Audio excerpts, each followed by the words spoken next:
वासुदेवाय। ओम नमो भगवते वासुदेवाय। ओम नमो भगवते वासुदेवाय। ओम नमो भगवते वासुदेवाय। ओम नमो भगवते वासुदेवाय। ओम नमो भगवते वासुदेवाय। श्रीमद् भगवद गीता यथारूप अध्याय 9 परम गुह्य ज्ञान श्लोक क्रमांक 4। मया ततं इदं सर्वं जगत् अव्यक्तमूर्तिना मत्स्थानि सर्वभूतानि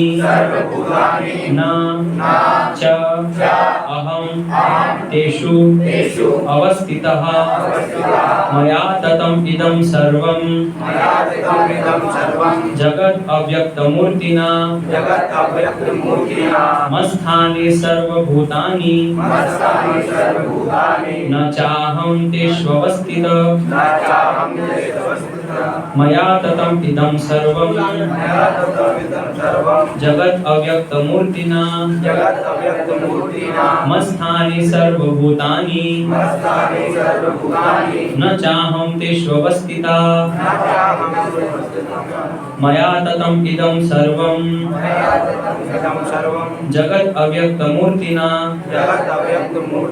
मत्स्थानि सर्वभूतानि न चाहं तेष्वस्थितः।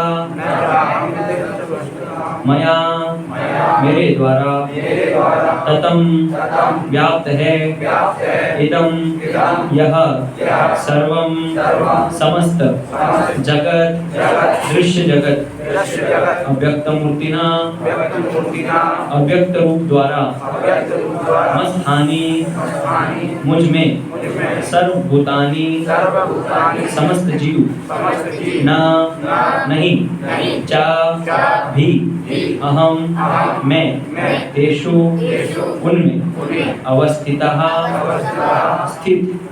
अनुवाद एवं तात्पर्य अभय चरणामृत भक्तिवेदांत स्वामी प्रभुपाद जी के द्वारा। अनुवाद। यह संपूर्ण जगत मेरे अव्यक्त रूप द्वारा व्याप्त है। समस्त जीव मुझ में है किंतु मैं उनमें नहीं हूँ। तात्पर्य। श्री भगवान की अनुभूति स्थूल इंद्रियों से नहीं हो पाती। कहा गया है कि अतः श्री कृष्ण नामादि न भवेत् ग्राह्यम इंद्रिये सेवन मुखे ही जिह्वादो स्वयं एव स्फुरत्यतः। भगवान श्री कृष्ण के नाम यश लीलाओं आदि को भौतिक इंद्रियों से नहीं समझा जा सकता। जो समुचित निर्देशन से भक्ति में लगा रहता है उसे ही भगवान का साक्षात्कार हो पाता है।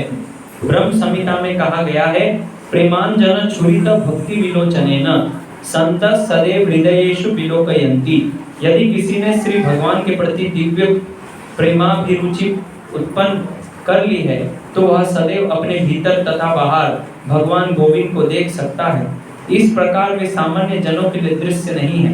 यहाँ पर कहा गया है कि यद्यपि श्री भगवान सर्वव्यापी है और सर्वत्र उपस्थित रहते हैं किंतु वे भौतिक इंद्रियों द्वारा अनुभव गम्य नहीं है। इसका संकेत अव्यक्त मूर्तिना शब्द द्वारा हुआ है। भले हम उन्हें न देख सके किंतु वास्तविकता यह है कि उन्हीं पर सब कुछ आश्रित है। जैसा कि 7वें अध्याय में बताया जा चुका है कि संपूर्ण दृश्य जगत उनकी दो विभिन्न शक्तियों परा या आध्यात्मिक शक्ति तथा अपरा या भौतिक शक्ति का सहयोग मात्र है। जिस प्रकार सूर्य प्रकाश संपूर्ण ब्रह्मांड में फैला रहता है उसी प्रकार श्री भगवान की शक्ति संपूर्ण सृष्टि में फैली है और सारी वस्तुएं उसी पर टिकी है। फिर भी किसी को इस निष्कर्ष पर नहीं पहुंचना चाहिए कि सर्वत्र फैले रहने के कारण श्री भगवान ने अपनी व्यक्तिगत सत्ता को खो दी है। ऐसे तर्क का निराकरण करने के लिए ही श्री भगवान कहते हैं मैं सर्वत्र हूँ और प्रत्येक वस्तु मुझ में है तो भी मैं पृथक हूँ।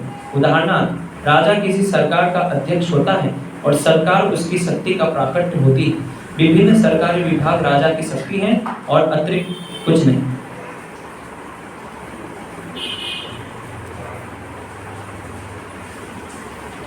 सरकारी विभाग राजा की शक्ति के अतिरिक्त और कुछ नहीं होते और प्रत्येक विभाग राजा की क्षमता पर निर्भर रहता है। तो भी राजा से यह आशा नहीं की जाती कि वह प्रत्येक विभाग में स्वयं उपस्थित हो। यह एक मोटा सा उदाहरण दिया गया। इसी प्रकार हम जितने स्वरूप देखते हैं और जितनी भी वस्तुएं इस लोक में तथा परलोक में विद्यमान है वे सब श्री भगवान की शक्ति पर आश्रित है। सृष्टि की उत्पत्ति श्री भगवान की विभिन्न शक्तियों के विस्तार से होती है और जैसा कि भगवत गीता में कहा गया है, विष्टभ्य इदं कृष्णम, वे अपने साकार रूप के कारण अपनी विभिन्न शक्तियों के विस्तार से सर्वत्र विद्यमान हैं। ओम अज्ञानतिमिरन्धस्य ज्ञानाञ्जनशलाकया चक्षुरुन्मीलितं येन तस्मै श्रीगुरवे नमः। श्रीचैतन्यमनोभीष्टं स्थापितं येन भूतले स्वयं रूपा कदा मह्यं ददाति स्वपदान्तिकं। वन्देऽहं श्रीगुरो श्रीयुतपदकमलं श्रीगुरोन् वैष्णवांश्च श्रीरूपं साग्रजातं सागररघुनाथान्वितं तं सजीवं साद्वैतं सावधूतं परिजनसहितं कृष्णचैतन्यदेवं श्रीराधा कृष्णपादान् सगणललिता श्रीविशाखान्वितांश्च वरवे गौरचन्द्राय राधिकायै तदालये कृष्णाय कृष्णभक्ताय तद्भक्ताय नमो नमः। नमो विष्णुपादाय कृष्णपृष्ठाय भूतले श्रीमते भक्तिविकास स्वामिनिधि नामिने। नमो विष्णुपादाय कृष्णपृष्ठाय भूतले श्रीमते भक्तिवेदांत स्वामिनिधि नामिने। नमस्ते सारस्वती देवी गौरवाणी प्रचारिणे निर्विशेष शून्यवादी पाश्चात्य देशतारिणे। जय श्री कृष्ण चैतन्य प्रभु नित्यानंद श्री अद्वैत गदाधर शिवासादि गौर भक्तवृंद। हरे कृष्णा कृष्णा कृष्णा हरे हरे, हरे राम राम राम हरे हरे। हरे कृष्णा। श्री भगवान बता रहे हैं, मया ततम इदम सर्वम जगत अव्यक्त मूर्तिना मस्थानि सर्वभूतानि न चाहम तेष्वस्थिता। इस श्लोक के संदर्भ में भगवान क्या बता रहे हैं कि किस प्रकार मैं सब जगह हूँ और नहीं भी हूँ। अगर हूँ तो कैसे हूँ और नहीं हूँ तो कैसे हूँ। तो ये जो श्लोक है आज का, इसका मायावादी लोग बड़ा ही अर्थघटन करते हैं अपने तरीके से और कहते हैं कि देखो भगवान का कोई रूप नहीं है, क्योंकि यहाँ पे भगवान क्या कह रहे हैं, अव्यक्त मूर्ति ना, मेरा रूप कैसा है, अव्यक्त है। लेकिन वो अव्यक्त क्या है, वही भगवान आज के श्लोक में बता रहे हैं। तो यहाँ पे बताया गया है अव्यक्त मूर्ति ना, ये जो शब्द यहाँ पे आया है, जगत अव्यक्त मूर्ति ना, इसका मतलब ये होता है कि भगवान अपनी प्रत्यक्ष मूर्ति यानी कि आकृति से नहीं बल्कि अपनी अदृश्य शक्ति, जिसको हम देख नहीं सकते, वो भगवान की अदृश्य शक्ति है, उस रूप में भगवान हर जगह मौजूद है।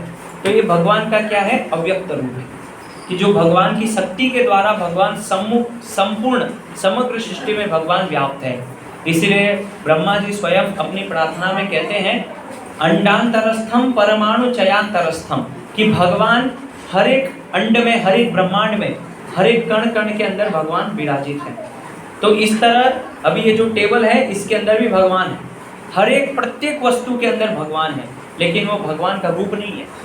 जैसे भगवान का जो साक्षात रूप हम देखते हैं, श्याम सुंदर रूप, उस रूप में इसमें नहीं है। इसलिए भगवान को अव्यक्त मूर्ति नाम क्या, कि भगवान उपस्थित है लेकिन कैसे, अव्यक्त रूप में, वो व्यक्त रूप में नहीं।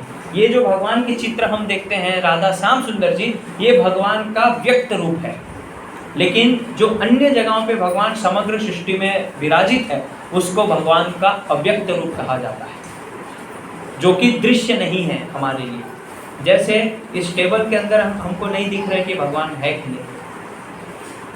अभी एक सामान्य जो दूसरा जीव है उसके अंदर भी भगवान विराजित है, लेकिन हमको नहीं दिखते, लेकिन भगवान उस जीव के अंदर विराजमान है, उपस्थित है। इसीलिए कभी भी बताया गया है शास्त्र में कि जीव की हिंसा नहीं करनी चाहिए। अभी बहुत लोग कहते हैं, जो मांसाहार करते हैं, वो क्या कहते हैं कि इसके अंदर तो चेतना नहीं है, इसके अंदर थोड़ी वो इतनी विकसित चेतना है, लेकिन उसके अंदर भी भगवान विराजित है। वो जो मांसाहार लोग करते हैं, बकरियों को मारते हैं, मुर्गों को मारते हैं, उसके अंदर भी भगवान विराजित है अव्यक्त रूप में, जो कि हमको नहीं दिखाई देते। इसीलिए जीव हिंसा शास्त्र में वर्जित की गई। और यहाँ तक कि बताया गया कि जो लोग शाकाहारी होते हैं, वो हम शाकाहार जो भोजन करते हैं वो भी पाप है, क्योंकि उसके अंदर भी जीवात्माएं होते हैं। इसीलिए बताया गया कि वो जो अन्न है, जब हम भगवान को शुद्ध पवित्र तरीके से उसको अर्पण करते हैं तो भगवान उस समस्त प्रकार के पापों को खत्म कर देते हैं, और तब जाके वो जो अन्न है वो शुद्ध होता है, भगवान उसको पवित्र कर देते हैं, तब जाके हम उस अन्न को खाते, नहीं तो हम पाप के भागीदारी होते हैं। क्योंकि भगवत गीता में भगवान कहते हैं कि जो संत होते हैं वो केवल यज्ञ में अर्पित भोजन यानी प्रसाद को ग्रहण करते हैं, अन्यथा ऐसे लोग जो केवल अन्न खाते वो पाप खाते हैं, इसलिए अन्न में भी पाप होता है। और विशेष करके बताया गया है विशेष एकादशी के दिन साक्षात स्वयं पाप के जो मूर्ति हैं वो अन्न में विराजित होते हैं। अभी हमारे 3 प्रकार के ब्रह्म बताए गए शास्त्र में। ब्रह्म कितने प्रकार के होते हैं? 3 प्रकार के ब्रह्म। एक ब्रह्म है कंचन ब्रह्म, कांचन ब्रह्म। कांचन ब्रह्म किसको कहा जाता है? तिरुपति बालाजी। कांचन ब्रह्म क्यों कहा जाता है? क्योंकि वहां पे भरपूर मात्रा में कांचन यानी सोना तिरुपति भगवान को चढ़ाया जाता है। आज भी वो ऐसा मंदिर है कि जहाँ पे हजारों लोग आते हैं और सोना दान करके जाते हैं भगवान को। और भगवान के लिए जो सेवाएं होती वहाँ पे, भगवान के लिए सोने का मुकुट, सोने की थाली, हर चीज सोने की। इसलिए वो जो तिरुपति बालाजी, वो जो भगवान ब्रह्म कहते हैं, उसको कहा गया शास्त्र में कांचन ब्रह्म। वो कांचन ब्रह्म है, यानी कि तिरुपति जितने भी लोग आते हैं, अभी वो जैसे भी हो, 2 नंबर से 1 नंबर से जैसे भी, लेकिन फिर भी भगवान उसको लेते हैं, भक्तों के प्रेम की वजह से उसको स्वीकार करते हैं, इसलिए उनको कांचन ब्रह्म कहा गया। दूसरे ब्रह्म कौन से है हमारे सनातन संस्कृति में? वो है अन्न ब्रह्म। अन्न ब्रह्म यानी कि हमारा जगन्नाथपुरी। तो जगन्नाथपुरी में अन्न के रूप में भगवान स्वीकार करते हैं, भोग लेते हैं। चावल वहाँ पे देखिए इतने बड़े बड़े मटकों में चावल पूरा भरा रहता है, और कितने कितने भगवान को मटके, बड़े के बड़े मटके भोग चढ़ाए जाते हैं चावल के। भगवान वहाँ रोटी नहीं खाते, वहाँ रोटी नहीं चलती, वहाँ अन्न चलता है, इसीलिए उसको चावल को चावल नहीं बोलते, अन्न बोलते हैं।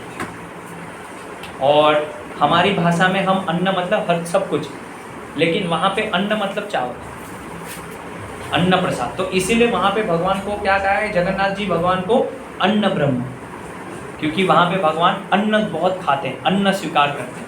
तो कांचन ब्रह्म, अन्न ब्रह्म, और एक और है जिसको कहा गया नाद ब्रह्म। नाद ब्रह्म का मतलब है हमारा पंढरपुर।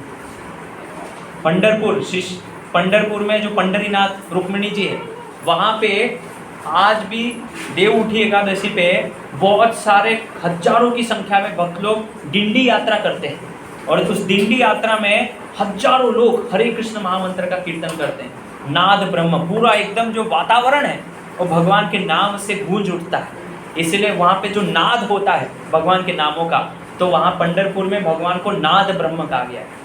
तो ऐसे भगवान के अलग अलग ब्रह्म के स्वरूप है, कांचन ब्रह्म, नाद ब्रह्म और अन्न ब्रह्म। तो ये याद रखिएगा। तो ये भगवान के स्वरूप बताए हैं। इसी प्रकार शास्त्र में बताया है कि भगवान जो है पूरे सृष्टि में हर एक कण के अंदर, प्रत्येक कण के अंदर भगवान अव्यक्त रूप में विराजित है, अव्यक्त रूप में भगवान मौजूद है। लेकिन शास्त्र में बताया गया फिर भी उनका जो स्वरूप है वो हमारी इंद्रियों से परे का है। हम अपनी इस इंद्रियों से भगवान को दृश्य अनुभव नहीं कर सकते, वो हमारी इंद्रियों से परे का विषय है। इसलिए अव्यक्त रूप की पूजा जो है वो मना की गई शास्त्र। अभी भगवान यहाँ पे क्या बता रहे हैं कि मैं समग्र सृष्टि में विराजित हूँ, प्रत्येक कण के अंदर, प्रत्येक जीवात्मा के अंदर। तो जब मैं हर एक जीव के अंदर उपस्थित हूँ तो क्या मेरा स्वरूप खत्म हो गया? तो भगवान कह रहे नहीं, फिर भी मैं मौजूद हूँ अपने व्यक्त रूप।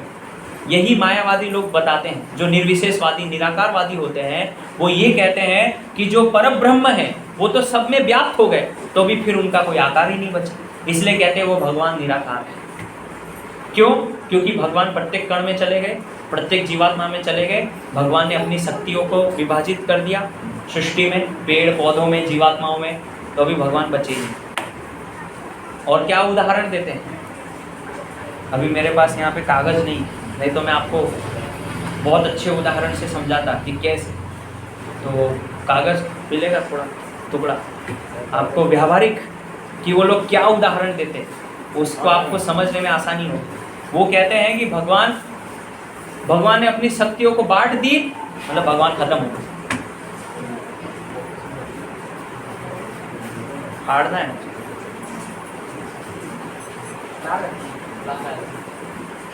तो भगवान की शक्ति कैसे विभाजित होगी? फाड़ूंगा नहीं।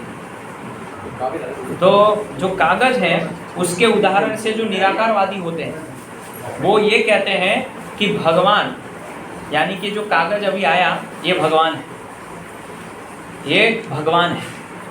अब भगवान क्या कह रहे हैं कि मैं अपने शक्ति से पूरे सृष्टि के अंदर व्याप्त हूँ। तो ये कागज मायावादी जो निराकारवादी होते हैं वो क्या कहते हैं कि तुम भी ब्रह्म हो, मैं भी ब्रह्म, सब ब्रह्म है। क्यों?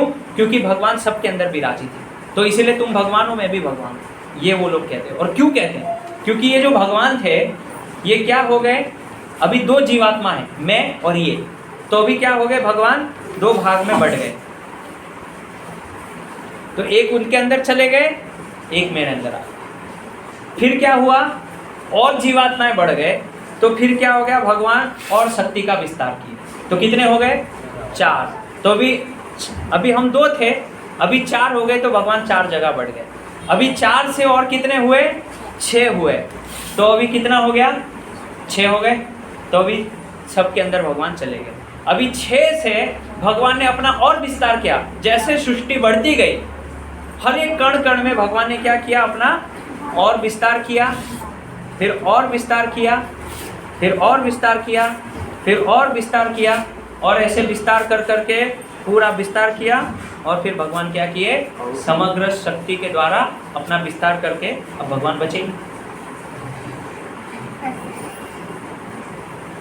क्या हो गए, भगवान समग्र सृष्टि में फैल गए। जो परब्रह्म थे वो क्या हो गए, समग्र सृष्टि में विराजित हो गए। तो कहाँ है वो परब्रह्म? कहाँ गया वो कागज? वो लंबा सा कागज कहाँ है? कहाँ गया? ये रहा। कहाँ इतना लंबा? तो ऐसे ये श्लोक के द्वारा जो निराकारवादी होते हैं वो भगवान की सत्ता को नकारते हैं।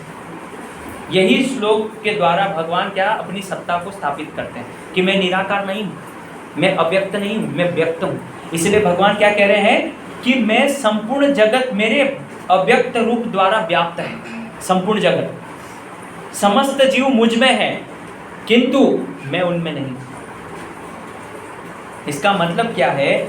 मत्स्थानी, यहाँ पे जो शब्द आया है मत्स्थानी, मत्स्थानी का मतलब बताते हैं आचार्य लोग कि सभी प्राणी, जितने भी 84 लाख प्रकार की जितनी योनियां बताई, वो समस्त प्रकार योनि में, चाहे वो चेतन हो या जड़ हो, चाहे जड़ हो या चेतन, कोई भी आप ले लीजिए, तो बताया गया है कि भगवान में ही स्थित है।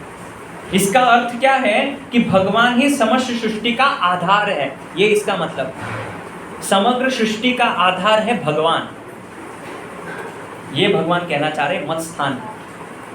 भगवान के आधार के बिना सृष्टि नहीं है।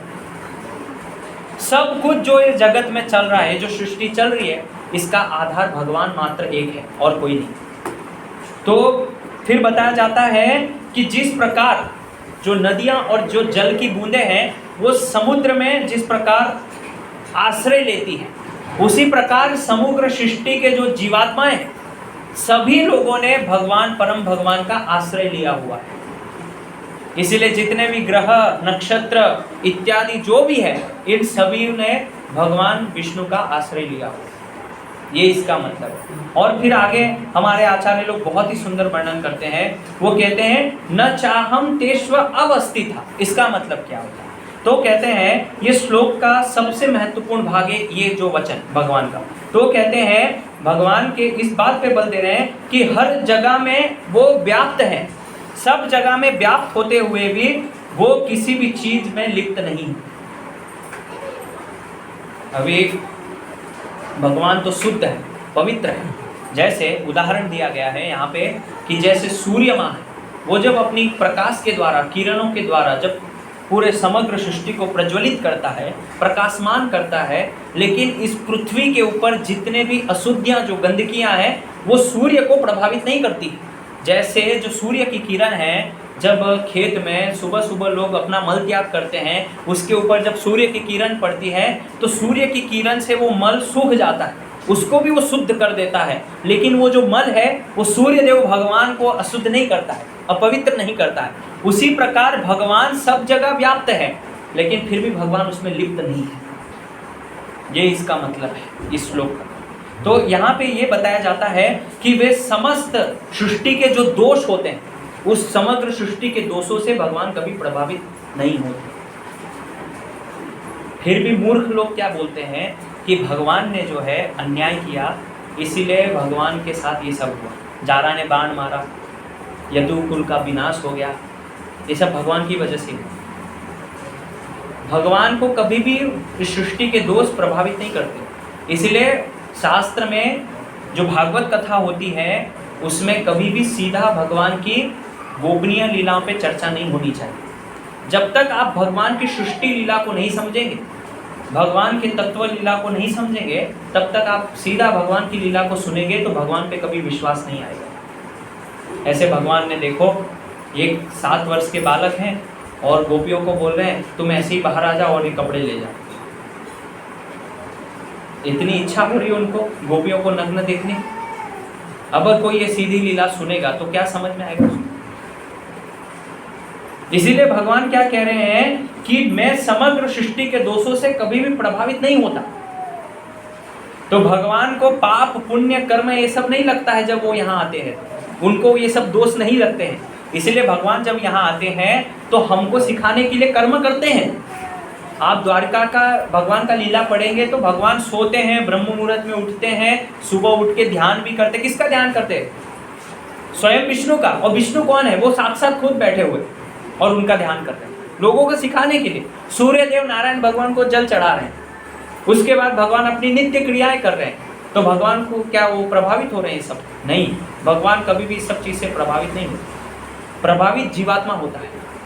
और भगवान कहते हैं कि लोग यदि ऐसा सोचते हैं कि मैं सृष्टि में आकर इस सृष्टि के नियमों से दोषों से प्रभावित होता हूं, तो उससे बड़ा कोई मूर्ख नहीं। इसलिए भगवान ऐसे जीवात्मा को नराधम कहते हैं जो नरों में सबसे अधम है। कि भगवान यहाँ आए, भगवान ने ऐसी लीलाएं की, कैसी कैसी रास लीलाएं की भगवान ने, ये भी अनैतिक था। भगवान ने केसी घाट पे चीर हरण किया, ये भी अनैतिक था। रासलीला तो थे ही अनैतिक। और भी बहुत सारी, चोरी की, ये भी अनैतिक है। झूठ बोला, ये भी अनैतिक है। उन्होंने जितनी भी ज़्यादातर जो लीलाएं की वो सब अनैतिक है। धर्म तो उसमें कहीं कुछ समझ नहीं आता है, दूर दूर तक। चोरी करना है कौन सा धर्म है? झूठ बोलना कौन सा धर्म है? आज ही मैं निमसाड़िया में बोल रहा था कि भगवान कृष्ण युधिष्ठिर महाराज को बोलते हैं कि तुम झूठ बोलो, अगर तुम झूठ नहीं बोलोगे तो द्रोणाचार्य कैसे मरेंगे? तो इसलिए तुमको ये बोलना होगा कि अश्वत्थामा मारा गया। झूठ बोलने को कह रहे हैं अपने भक्तों से, और खुद भी झूठ बोलते ही थे। फिर भी भगवान ये सब करते हुए भी वो भगवान है। इसीलिए भगवान का एक नाम है अच्युत। अच्युत मतलब जो कभी अपने पद से, अपने भगवत्ता से कभी च्युत नहीं होते। इसलिए ऐसे परम भगवान को अच्युत कहा जाता है। जो भले ही यहाँ पे आते हैं लेकिन फिर भी अच्युत है। अभी भगवान जब सारथी बनते हैं तो इसका मतलब ये नहीं कि वो सारथी है। भगवान जो है नौकर बनना स्वीकार करते हैं भक्त का, लेकिन फिर भी भगवान की जो भगवत्ता है वो खत्म नहीं होती। इसीलिए उनको अच्युत कहा गया है। जैसे यदि भगवान बलराम जी अगर हल है हाथ में, हल चला रहे हैं, और कृष्ण जी के हाथ में मुरली है, गाय चरा रहे हैं, तो इसका मतलब ये नहीं है कि भगवान ग्वाला बन गए और बलराम जी जो किसान बन गए। वो सिखा रहे हैं, उनकी भगवत्ता वही है जो है। इसीलिए भगवान की जो भगवत्ता है वो स्थापित होती है भगवत गीता से। तो भगवान अच्युत है, इसका प्रमाण क्या है? कुरुक्षेत्र युद्ध में अपने भक्त अर्जुन के लिए भगवान रथ चला रहे हैं, सारथी बन गए हैं, और फिर भी वो भगवान है। इसका प्रमाण क्या है?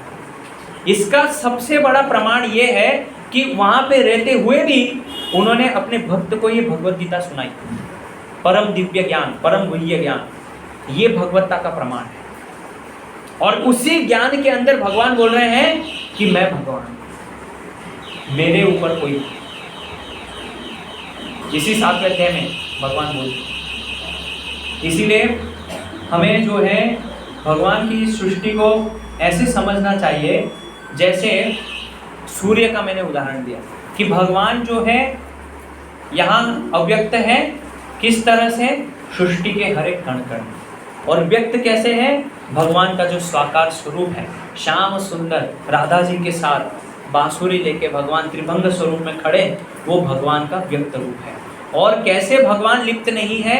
भगवान लिप्त ऐसे नहीं है कि भगवान को सृष्टि के जो दोष हैं वो उनको प्रभावित नहीं करते। इसीलिए यहाँ पे शिला प्रभुपाद जी क्या बता रहे हैं, पहली ही लाइन में, श्री भगवान की अनुभूति स्थूल इंद्रियों से नहीं हो पाती।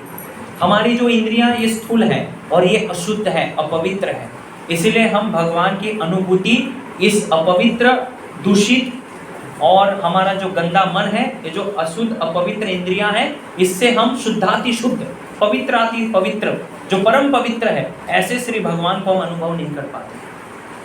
ऐसे परम पुरुष, परम पवित्र भगवान को अनुभव करने के लिए जो व्यक्ति है, जो भक्त है, उसको परम पवित्र, परम शुद्ध बनना होता है। उसकी चेतना परम शुद्ध होनी चाहिए, उसकी इंद्रियां परम शुद्ध पवित्र होनी चाहिए, तब जाके वो भगवान को अपने जीवन में अनुभव कर सकता है। आजकल हर कोई उठ के बोल देता है, मैंने ठाकुर जी को देख लिया। अरे क्या देख लिया? तुम पहले अपनी इंद्रियों को शुद्ध करो, अपने मन को शुद्ध करो, अपने चित्त को पवित्र बनाओ। और हर कोई आके हमने ठाकुर जी को देखा था, कोई ऐसे नहीं देख सकता है। ये सब बकवास है। जो भी ऐसा बोलता है वो मूर्ख है कि मैंने भगवान को देख लिया। कई बार लोग पूछते हैं, आपने देखा क्या भगवान को? अगर मैं बोल भी दूं मैंने देख लिया, क्या तुम मान लोगे? अगर मान लोगे तो तुम मूर्ख हो। मान लो मैं बोल दिया, हाँ मैं भगवान को देखा हूं, क्या फर्क पड़ जाएगा उससे? बात यह नहीं है कि भगवान को देखा कि नहीं, बात यह है कि भगवान को कितना हम अनुभव कर रहे हैं। तो भगवान जो है अनुभव किए जाते हैं हमारे जीवन में, कि कैसे भगवान हमारे जीवन में हर एक समस्याओं से भगवान हमको निकालते हैं, और हर समय भगवान का हस्तक्षेप होता है भक्ति के जीवन में, ये अनुभव होता है। भगवान को देख के क्या कर लेंगे? मान लीजिए आपने आज रात को भगवान को देख लिया, क्या कर लेंगे आप? आपके घर में आज रात को 12 बजे साक्षात चतुर्भुज नारायण, जैसे मथुरा में कारागार के अंदर भगवान चतुर्भुज विष्णु नारायण में प्रकट हुए, ऐसे आपके घर में आज आने वाले, और आपने देख लिया, फिर क्या करेंगे आप? तो शिला प्रभुपाद जी, उनके जो गुरु महाराज थे भक्ति सिद्धांत सरस्वती महाराज जी, वो कहा करते थे कि आप कभी भी भगवान को देखने का प्रयास मत करो, बल्कि आप काम ऐसा करो, भक्ति ऐसी करो कि भगवान आपको देखने के लिए तत्पर हो। कि ऐसा कौन सा भक्त है जो पूरे भक्ति में निमग्न है? तो काम हमें, सेवा ऐसी करनी चाहिए, भक्ति ऐसी करनी चाहिए कि भगवान हमें देखने के लिए लालायित हो। ये मेरा कौन सा ऐसा भक्त है? जैसे प्रहलाद महाराज के लिए नरसिंह देव साक्षात भगवान उसमें प्रकट हुए, उनको बचाने के लिए, उनको दर्शन देने के लिए। इसीलिए यहाँ पे बता रहे हैं कि स्थूल इंद्रियां से कभी भी भगवान को हम नहीं देख पाएंगे, अनुभव नहीं कर पाएंगे। शुद्ध चाहिए, पवित्रता चाहिए।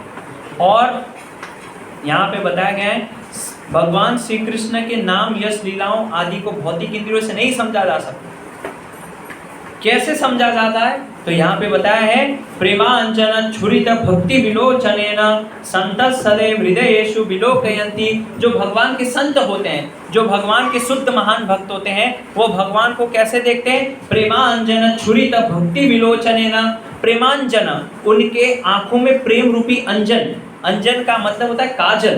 प्रेमांजन, प्रेमांजन भक्ति विलोचनेन, मतलब उन, विलोचन का मतलब होता है देखना। लोचन, लोचन का मतलब क्या होता है? आंखें। विलोचन का मतलब होता है देखना। तो बताया गया है प्रेमांजन छुरित भक्ति विलोचनेन, कि जिसके आंखों में प्रेम रूपी अंजन है, भक्ति रूपी अंजन है, वो ही इस प्रकार से परम भगवान को देख सकता है। और कौन देख सकता है? संत सदैव हृदयेषु विलोकयन्ति। जो संत है, ऐसे पवित्र शुद्ध संत जिनके आंखों में भगवान के लिए प्रेम और भक्ति है, वो सदैव अपने हृदय में भगवान को देखते हैं। जैसे ध्रुव महाराज ने अपने हृदय के अंदर साक्षात भगवान विष्णु का दर्शन किया, और जब उनकी तपस्या से संपूर्ण समग्र ब्रह्मांड में जब हाहाकार मच गया, तो देवी देवताएं भी हिलने लगे, वो भी डरने लगे। तो उन्होंने जाके भगवान विष्णु से याचना की कि आप कृपया करके कुछ कीजिए, नहीं तो बहुत बड़ा संकट आ जाएगा। तो भगवान क्या किए? जो ध्रुव महाराज अपने हृदय के अंदर भगवान विष्णु का दर्शन कर रहे थे, तो भगवान उस दृष्टि से ओझल हो गए और भगवान बाहर आ गए। बाहर हृदय से बाहर आके उनको दर्शन दिए और ध्रुव महाराज के जो तपस्या थी वो भंग हो गई। अरे भगवान का स्वरूप कहाँ चला गया? अभी तो कुछ देर पहले मैं देख रहा था भगवान शंख चक्र गदा पद्म अपने हाथ में लिए धारण किए हुए मुझे दर्शन दे रहे थे, लेकिन ये एकदम से तुरंत भगवान कहाँ चले गए? तो जैसे ही वो आंखें खोलते हैं साक्षात भगवान विष्णु वही जो उनके हृदय में थे पहले दर्शन दे रहे थे, वो शंख चक्र गदा पद्म लेके भगवान उनको साक्षात दर्शन दे रहे हैं। और जब उन्होंने भगवान का दर्शन किया तो उनकी बोलते बंद हो गए। कभी मैं क्या बोलूं भगवान, क्या स्तुति करूं, छोटे से बालक हैं। तो भगवान ने तुरंत अपने भक्तों को कृपा करके क्या किया, उनके सर के ऊपर भगवान ने अपना शंख रखा और जैसे उन्होंने शंख रखा तुरंत फट फट फट फट तोते की तरह एक के बाद एक श्लोक बोलना चालू किया। फिर पूछा क्यों आए, क्यों तपस्या की तुमने, बताओ क्या चाहिए। ओके, फिर ध्रुव महाराज बड़ा सुंदर वर्णन करते हैं। वो कहते हैं कि भगवान मैं तो यहाँ पे जो है कांच के टुकड़े लेने आया था, लेकिन अब मुझे हीरा मिल गया। क्या मांगने आए थे? ब्रह्मा जी से भी बड़ा लोग कांच के टुकड़े ढूंढने आया था, कांच के टुकड़े मांग रहा था आपसे, इसलिए मैंने इतनी कठोर भयंकर तपस्या की। लेकिन आप तो साक्षात आप यहाँ आ गए, तो अब तो हीरा ही मिल गया, तो फिर अब कांच के टुकड़े के पीछे क्यों भागना? लेकिन भगवान कहते हैं लेकिन फिर भी मैं तुमको एक खुद का लोक दूंगा, ध्रुव लोक। देखिए एक छोटे से बालक होके भी वो अपने हृदय में भगवान को देख पा रहे और साक्षात भगवान उनके हृदय से बाहर निकल गए और उनको दर्शन दिए। तो हमको भी दे सकते हैं भगवान जब हम ऐसे शुद्ध पवित्र हो। इसीलिए एक भक्ति में आने के बाद एक जो जीवात्मा का जो हृदय वो कैसा होना चाहिए? बालक के जैसा। बालक में क्या है? कुटिलता, कपटता, दोष, मत्सरता, ईर्ष्या, द्वेष, लड़ाई झगड़े, समस्त प्रकार के जो अनर्थ हैं वो बच्चों में नहीं होते हैं। बच्चे के अंदर नहीं होता है कि कपट करूँ, इसके साथ में छल करूँ। ऐसा भक्ति में आके एक भक्त का हृदय बच्चे जैसा होना चाहिए, अबोध सरल हृदय। तब भगवान ऐसे सरल हृदय से एक भक्त को दर्शन देते हैं। इसलिए यहाँ पे बताया अतः श्री कृष्ण नामादि न भवेत् ग्राह्यम इंद्रिय। हम अपनी इंद्रियों से भगवान के श्री कृष्ण के नामों को ग्रहण नहीं कर सकते। तो कैसे कर सकते हैं? सेवन मुखे ही जिह्वादो। जब हम भगवान की सेवा करना चालू करते हैं और उस सेवा से जब भक्त की चेतना इंद्रियां जब शुद्ध होती है, पवित्र होती है, तो भगवान क्या करते हैं? ऐसे भक्त को अपने आप स्वतः एक दिन दर्शन देते हैं। ये इस श्लोक में बताया गया। और फिर भगवान बताए हैं कि यहाँ पे हमें ये निष्कर्ष नहीं निकालना चाहिए कि जब भगवान सब जगह फैले हुए हैं तो अपनी व्यक्तिगत सत्ता खो दी है। जैसे मैंने कागज के उदाहरण से बताया कि भगवान सब जगह फैल गए तो उनकी व्यक्तिगत सत्ता जो है उन्होंने खो दी। नहीं, भगवान हमेशा भगवान है। शास्त्र में बताया गया है वृंदावनम परित्यज्य पदम एकम न गच्छति। मतलब बताया इस श्लोक में वृंदावनम परित्यज्य पदम एकम न गच्छति। एक पग भी भगवान वृंदावन के बाहर कभी रखते ही नहीं है। कभी भी वृंदावन का भगवान परित्याग नहीं करते हैं। ये तो सब भगवान की शक्तियाँ कर लेती है। उनको भगवान को ब्रज छोड़ के ये सब करने की कोई जरूरत नहीं है। भगवान अपनी ब्रज की लीला, वृंदावन की लीलाओं को छोड़ के ये सब सृष्टि उष्टि ये सब उनके बाएं हाथ का खेल, वो ऐसे ही हो जाती है। भगवान को तो वहाँ मजा आती है, धेनुकासुर को मारना है, पूतना को मारना है, ग्वाल वालों के साथ खेलना है, गोपियों के साथ रास लीला, इसमें मजा आती है भगवान। ये सृष्टि करना, ये प्रकृति के 3 गुणों को बनाना, जीवात्मा के कर्म का लेखा जोखा, ये सब भगवान का काम नहीं है। सब ये तो शक्तियाँ अपने आप कर लेती हैं। तो जैसे भगवान शक्ति और शक्तिमान ये दोनों अलग हैं, तो कैसे कोई जीवात्मा भगवान बन सकता है? क्योंकि जो जीवात्मा भगवान की शक्ति है और शक्ति कभी भी शक्तिमान नहीं बन सकती, क्योंकि शक्तिमान एक होता है और शक्तिमान की अनेक शक्तियां होती हैं। उसी प्रकार जितने भी जीव हैं वो कभी भी भगवान नहीं बन सकते। अगर वो भगवान बन जाएंगे तो फिर भगवान की जो शक्तियां हैं उसका क्या होगा? इसका मतलब तो सब शक्तिमान बन गए, तो फिर शक्तियां कहाँ जाएगी? इसीलिए जितने भी जीवात्मा है कभी भी जीवन में भगवान नहीं बन सकते। इसीलिए ऐसे जो गुरु बताते हैं आस्था चैनल पे, संस्कार टीवी पे कि हम नारायण बनना है हमको, अभी हम भूल चुके हैं, हम भ्रम में हैं, अभी हम बहुत बड़े भ्रम में हैं, हमारा वास्तविक स्वरूप नारायण है, ब्रह्म है, लेकिन वो गलत है। हम भगवान की शक्तियाँ हैं। शक्तिमान केवल एक ही होता है और वो है परम पूर्ण पुरुषोत्तम भगवान कृष्ण। और ये समग्र सृष्टि उनकी शक्तियां हैं भगवान की। इसीलिए ऐसा बोलना कि ये जीव आगे चल के भगवान बन जाएगा, ये भगवान के साथ धोखा देना है। हम भगवान के साथ चीटिंग कर रहे हैं। कोई भी जीव कभी भगवान नहीं बन सकता। शास्त्र में बताया गया है कि भगवान एक बड़ा समुद्र के समान है और जो जीव है वो एक समुद्र की बूंद है। एक समुद्र हमेशा समुद्र रहेगा और एक बूंद हमेशा बूंद रहेगी। हाँ, समुद्र और समुद्र की बूंद में कभी कोई अंतर नहीं होगा। जो खारापन समुद्र में है वही खारापन एक बूंद में भी रहेगा। तो भगवान के अंदर गुणात्मक दृष्टि से भगवान और जीव दोनों एक है इस संदर्भ में। क्यों? क्योंकि समुद्र के अंदर जो गुण है खारापन, वही गुण उस समुद्र की जो एक बूंद है उसके अंदर भी खारापन। उसी प्रकार भगवान के अंदर जो गुण है विद्यमान, वो एक जीव के अंदर भी। लेकिन मात्रात्मक दृष्टि से, मात्रा की दृष्टि से जीव और भगवान में हमेशा अंतर है, क्योंकि वो समुद्र है और ये एक बूंद है। इसलिए जीव जीव है और जीव को अणु कहा जाता है और भगवान को विभु कहा जाता है। अणु यानी कि भगवान का जो अंश है वो कभी भी विभु नहीं बन सकता है, वो हमेशा अणु रहेगा। तो इसीलिए ऐसे जो गुरु साधु संत बोलते हैं कि आप भी नारायण बन जाइए, तपस्या कीजिए, और क्या बोलते हैं, नरो नारायण भवे दंड ग्रहण मात्रेण। अगर कोई दंडा ग्रहण करता है तो नारायण बन जाता है। दंड ग्रहण मात्रेण नरो नारायण भवेत, कि नर जो है वो नारायण बन जाता है। तो नर, ये जो नर है, ये जो पूरी प्रक्रिया है भक्ति मार्ग की, जो प्रोसेस विधि जो है, ये क्या है, नारायण बनने की प्रक्रिया है। ये गलत है। कोई भी इस प्रकार के सिद्धांत को यदि बताता है कि हम जो भी कर रहे हैं अपने जीवन में, ये क्या है, नारायण बनने की प्रक्रिया है, वो गलत है। नर कभी नारायण नहीं बन सकता। और फिर एक और सिद्धांत क्या बताते हैं लोग, दरिद्र नारायण सेवा। सुना होगा आप लोगों ने। वो नारायण क्या हो गया, दरिद्र हो गया। क्यों? क्योंकि ये जो विभु था ये दरिद्र में भी चला गया। तो इसलिए दरिद्र की सेवा करो तो नारायण अपने आप बन जाओगे। दरिद्र नारायण सेवा कहां से आया ये शब्द? कोई शास्त्र में नहीं है। फिर एक और आपने बड़ा सुना होगा, मानव सेवा माधव सेवा। ये भी मूर्खता है। मानव की सेवा करो तो माधव की सेवा हो जाती है। कभी भी नर की सेवा करके, मनुष्यों की सेवा करके भगवान की सेवा नहीं होती। लेकिन उल्टा जरूर होता है, भगवान की सेवा करके संपूर्ण जगत की सेवा हो जाती है। यस्मिन् तुष्टे जगत तुष्टम।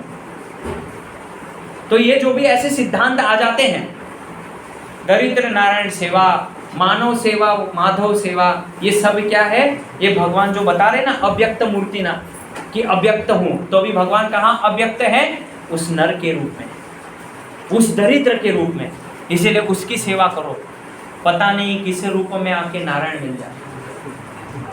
भजन भी ऐसे बनाएगा, किस रूप में आके नारायण मिल जाए। किस रूप में आएगा, ये भिखारी के रूप में आए नारायण। अरे भगवान कभी भिखारी बन के आएंगे? बोले कुत्ते के रूप में आए नारायण बन के। भगवान को यही शरीर मिला कुत्ता बनने की। इतना अलग अलग भगवान सब छोड़ के, अपना ऐश्वर्य सुंदर ये तो छोड़ के एक कुत्ते के रूप में आए। भगवान इतने जो बैकुंठपति लक्ष्मीपति है, उनको ये दरिद्र व्यक्ति ही मिला नारायण बनने की। ये सब बकवास है समाज में। इस सिद्धांत को काटने के लिए कोई प्रामाणिक संत चाहिए जो इस सिद्धांत को काटे कि भैया दरिद्र नारायण सेवा वो सेवा नहीं है, वो तो मनुष्य की सेवा है। वो पुण्य कर्म आपको मिलेगा, लेकिन वो भक्ति नहीं है, वो नारायण की सेवा नहीं है। मानव सेवा माधव सेवा, ये जो सिद्धांत बनाया गया है समाज में, कहां से आया ये, किसने बनाया ये, और कौन से शास्त्र में लिखा है, कौन से परंपरा में बताया जाता है कि मानव सेवा माधव सेवा?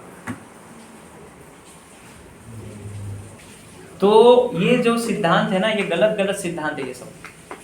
इसीलिए ऐसे जो भजन होते हैं, ऐसे जो साधु संत होते हैं, जो ऐसी विचारधाराएं बताते हैं कि नारायण बनो, इनकी सेवा करो तो भगवान तो इनमें ही वास करते हैं, अरे देखो पंडित जी, हम तो क्या भजन पूजा पाठ नहीं करते, हम तो इनकी सेवा कर देते हैं, सब हो जाता है, इनमें ही सब विराजित है।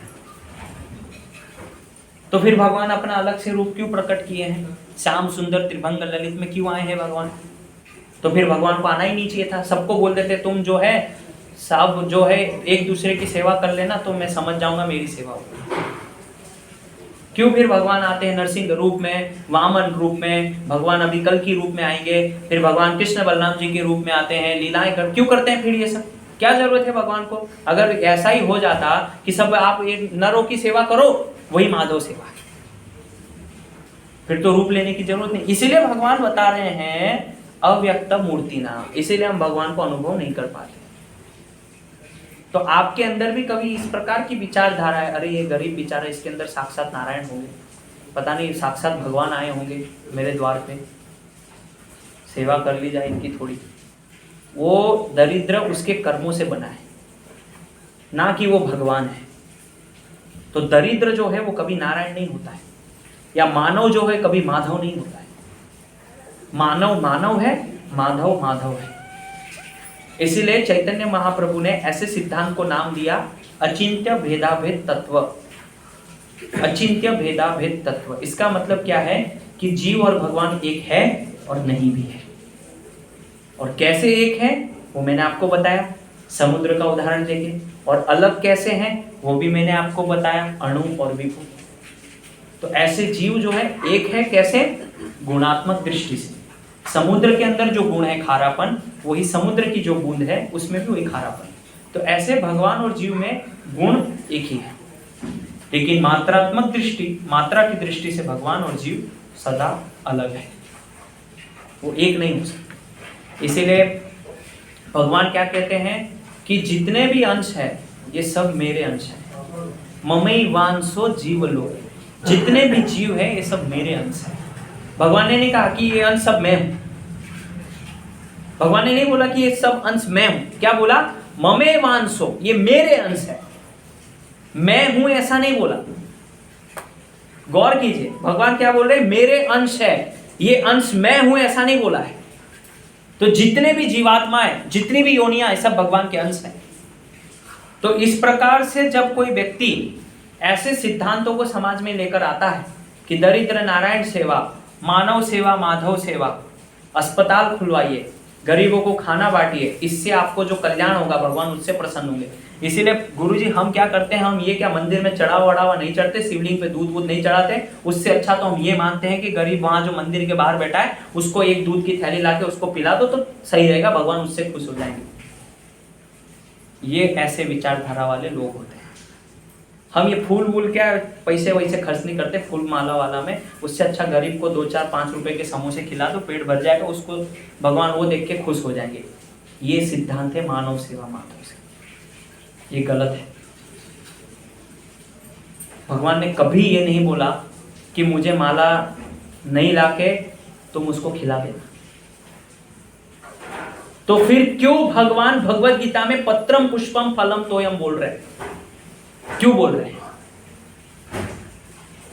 क्यों भगवान बोल रहे हैं कि जो कोई व्यक्ति प्रेम से मुझे तुलसी पत्र, पत्र, पुष्प, जो कुछ भी प्रेम से देता है मैं उसको अर्पण करता हूं। भगवान को बोलना चाहिए था मेरे मंदिर के बाहर आने वाले भविष्य में गरीब लोग बैठे होंगे, उनको खिला देना पत्रम पुष्प, मेरे पास मत लाना। क्यों बोल रहे हैं? आई थी ना ओ माय गॉड पिक्चर, उसमें यही सब बताया था। शिवलिंग पे दूध चढ़ा रहे, उससे अच्छा तो गरीब को खिलाओ। जब जहां पे आध्यात्मिकता में भगवान की सेवा पूजा की बात आती है, तभी लोगों को गरीब याद आते हैं, तभी लोगों को भूखे नंगे याद आते हैं। लेकिन जब वही पैसे से टिकट खरीदते मूवी के लिए, वही पैसे से जब शराब पीते हैं, मांसाहार करते हैं, बीड़ी सिगरेट पीते हैं, तंबाकू खाते हैं, तब भूखे नंगे याद नहीं आते। कड़वा है लेकिन सच है। लेकिन जैसे ही आप मंदिर में जाके दूध चढ़ाएंगे शिवलिंग, अरे इससे अच्छा तो गरीब को बेचारा वो जो बाहर बैठा है इसको खिलाओ। ये देख रहे हैं आप समाज में ये सब दुष्प्रभाव कैसे फैल रहा है। इतने लोग हजारों की संख्या में पाप कर्म में अपना पैसा लगा रहे हैं, तब वो दरिद्र कहां चले जाते हैं? तब उनको वो दरिद्र याद नहीं आते। तो ये जो दरिद्र नारायण सेवा, माधव सेवा, मानव सेवा, ये सब बकवास है, गलत सिद्धांत है ये सब। इसीलिए अंतरराष्ट्रीय कृष्ण भावनामृत संघ इस्कॉन जो है वो सत्य का प्रचार करते हैं। ये नहीं देखते हैं कि लोगों को क्या बुरा लगेगा, क्या अच्छा लगेगा। तो ऐसे सिद्धांत से हमें उनको अवगत कराना चाहिए कि आप जो बता रहे हैं क्या वो कोई शास्त्र में लिखा है इस प्रकार से कि भगवान ने कहीं ऐसा बोला है कि भैया मुझे दूध मत चढ़ाना, जल मत चढ़ाना, पुष्प मत चढ़ाना, फूल मत चढ़ाना, हाँ उसकी वजह तुम गरीब को खिला देना। कई बार लोग इस्कॉन मंदिर में आके कहते हैं अरे महाराज जी इतने बड़े बड़े जन्माष्टमी क्या आयोजन करते हो, वहाँ जाओ, जब झुपड़पट्टी में जाओ, लोगों को खाना खिलाओ। इतने बड़े बड़े आप मंदिरों का आयोजन कर रहे हैं, बड़ा बड़ा जन्माष्टमी मना रहे हैं, इतने लाखों की संख्या में पैसा बर्बाद कर रहे हैं, थोड़ा गरीब को जाइए, कुछ खाना वाना खिलाइए, क्यों पैसे बर्बाद। ऐसे कई लोग बोलते हैं। तो एक बार श्रील प्रभुपाद जी सबसे पहले सर्वप्रथम बार अहमदाबाद में गए थे। तो वह अहमदाबाद में बहुत सारे रिपोर्टर आए थे प्रश्न उत्तर करने के लिए। अरे स्वामी प्रभुपाद जी आए हैं विदेश से, तो कई रिपोर्टर पहुंचे। अरे स्वामी जी बड़ी बहस चली 1 घंटे तक, आप गरीबों के लिए क्या करते हैं। तो प्रभुपाद जी ने बोला अरे भाई मंदिर खोल के रखा है हमने, सबको आमंत्रण। नहीं आप गरीबों के लिए विशेष क्या करते हैं। तो प्रभुपाद जी बोलते हैं मेरी नजर में जो कृष्ण भक्ति नहीं करता सब गरीब है। बड़ा सुंदर उत्तर दिया। बोले आप मंदिर में बैठे हो लेकिन चूंकि आप कृष्ण भक्ति नहीं करते हो तो आप भी गरीब हो। गरीब कौन है? जो कृष्ण भगवान की कथा नहीं सुनता है, कृष्ण कीर्तन नहीं करता है, भगवत प्रसाद नहीं लेता है, वो सब गरीब है। बाह्य रूप से भले करोड़ों उसके पास पैसे हैं, हजारों उसके पास गाड़ियां हैं, घूमने के लिए बहुत कुछ है, कपड़े हैं, लेकिन फिर भी वो गरीब है भगवान की नजर में। तो नहीं स्वामी जी हम तो ये पूछ रहे हैं कि आप गरीब के लिए विशेष क्या करवाते हैं। तो प्रभुपाद जी फिर गुस्सा होते हैं, अरे इतनी बार बोला तुमको समझ नहीं आ रहा है, हमने इतने बड़े मंदिर क्यों खुलवाए। हम ये भेदभाव नहीं कर रहे कि केवल मंदिर अमीरों के लिए। आए वो बैठे कथा सुने, भगवत प्रसाद यहाँ वितरण होता है, उस प्रसाद को ले, फिर वो गरीब नहीं रहेगा।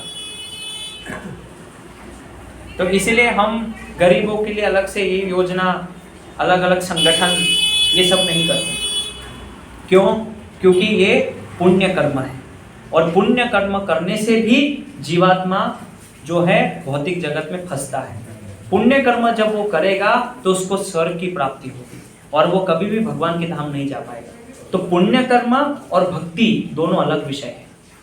हाँ, यदि किसी व्यक्ति को पुण्य कर्म करना है, ठीक है, गरीबों को बांटो, खाओ, खिलाओ, जो भी करना है करो, लेकिन यदि कोई व्यक्ति उसकी तुलना भक्ति से कर दे तो वो महामूर्ख होगा, क्योंकि भगवान की भक्ति का विषय अलग है। और ये करवा देना, वो करवा देना, अलग अलग शिविर लगवाना, हम तो कंबल बांटते हैं, हम स्वेटर बांटते हैं, हम जो है ये तिथि पे ये बंटवाते हैं, वो पुण्य कर्म है, भक्ति नहीं है।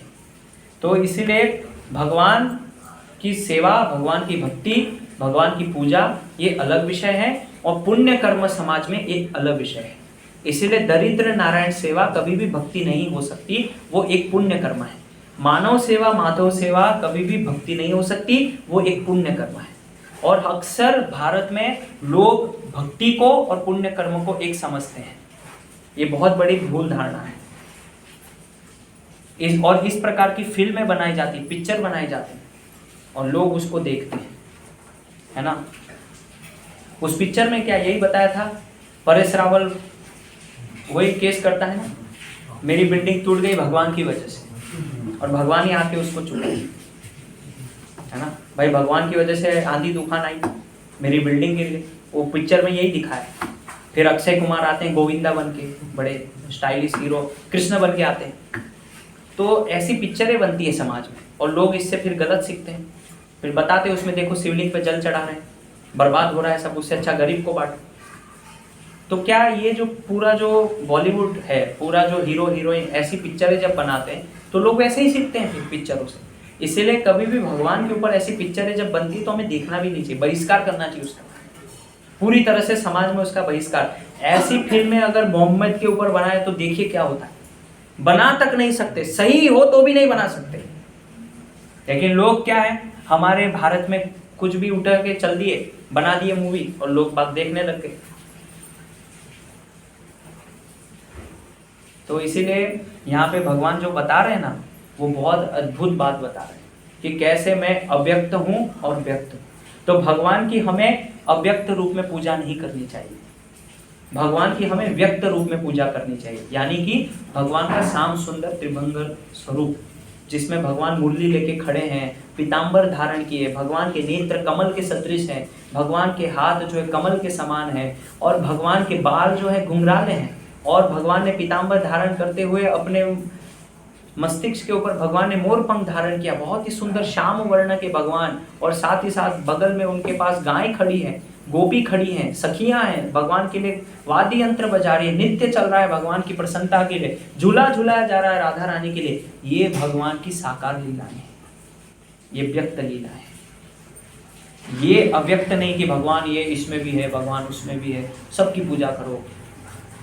कोई लोग बोलते हैं कि हम कभी कभी लोगों को बोलते हैं कि आप कृष्ण की पूजा करो, देवी देवताओं की पूजा क्यों करते हैं? बोलते नहीं, वो नाराज हो जाए, और किसी के अंदर सामर्थ्य नहीं है सभी देवी देवता की पूजा करने की। 33 करोड़ अगरबत्ती लाइए, कहां से लाएंगे?